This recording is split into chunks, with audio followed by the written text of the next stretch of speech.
X के जरिए इल्तिजा मुफ्ती पर निशाना साधा है। उन्होंने लिखा कि इल्तिजा मुफ्ती को यह ध्यान रखना चाहिए कि अगर सनातनी कट्टरपंथी होते तो उनका मुफ्ती खानदान कश्मीर में रक्तपात कर पेट नहीं भर रहा होता, बल्कि पाकिस्तान में होता। सनातनी सहिष्णु है, इसलिए पाकिस्तान और बांग्लादेश में जो हिंदुओं के साथ हो रहा है वो यहां मुसलमानों के साथ नहीं हो रहा।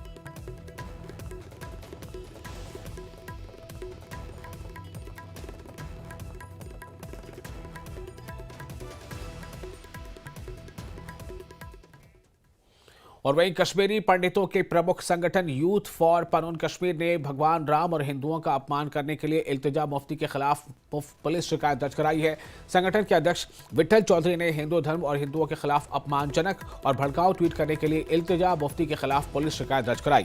साइबर क्राइम सेल दिल्ली में यह शिकायत दर्ज कराई गई है, जिसमें इल्तिजा मुफ्ती के बयान को बेहद आपत्तिजनक बताया गया है। इसका मकसद सांप्रदायिक कलह को भड़काना है और जानबूझकर भगवान राम, हिंदू धर्म के मानने वालों का अपमान करना है।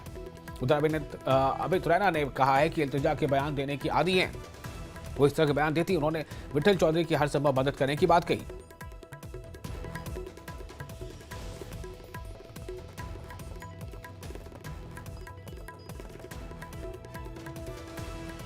महबूबा मुफ्ती की बेटी और मुफ्ती मोहम्मद सैयद की नाती इल्तिजा मुफ्ती ने भगवान श्री राम के लिए बहुत ही अभद्र भाषा प्रयोग करके एक ट्वीट किया। यूथ फॉर पनून कश्मीर ने की ओर से मैंने इसके अगेंस्ट एक कंप्लेंट दायर की है और हमारा ये मानना है कि इल्तिजा मुफ्ती के अगेंस्ट भारतीय न्याय संहिता की हर एक धारा, वो धारा के अगेंस्ट केसेस होने चाहिए जो कि एक कम्युनल हार्मनी, डिसहार्मनी को बढ़ाने के लिए अगेंस्ट होते हैं। और ये भारत की एक जो पूर्ण सेक्युलर छवि है उसको बर्बाद करने की कोशिश है।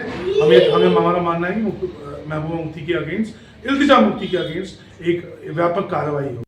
इल्तिजा मुफ्ती का भगवान राम के खिलाफ अभद्र टिप्पणी, हिंदुओं को गाली देना समस्त हिंदू समाज को आहत करता है और कश्मीर में रह रहे कश्मीरी हिंदुओं में डर का माहौल पैदा करता है, क्योंकि अब जो जिहादी शक्तियां हैं, वो शक्तियां जो हिंदुओं के खिलाफ कश्मीर में कार्य करती हैं, उनको प्रोत्साहन मिलता है कि हिंदुओं पर वो अटैक करें, हिंदुओं को मारें।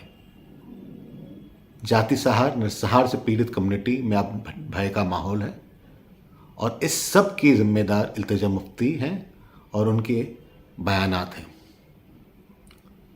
यूथ फॉर पनून कश्मीर और रूट्स इन कश्मीर ने फैसला किया है कि हम एक पुलिस कंप्लेंट फाइल करेंगे, जो फाइल करी जा चुकी है, और निवेदन करेंगे पुलिस से और न्यायालय से कि इस प्रक्रिया को जल्दी संपन्न करें ताकि इल्तिजा मुफ्ती जैसे लोगों को इस देश का सौहार्द बिगाड़ने के लिए प्रोत्साहन ना मिले, एक दंड मिले और जो भी हिंदुओं के खिलाफ, हमारे आराध्यों के खिलाफ बोले, वो बोलने से पहले एक नहीं 100 बार सोचे।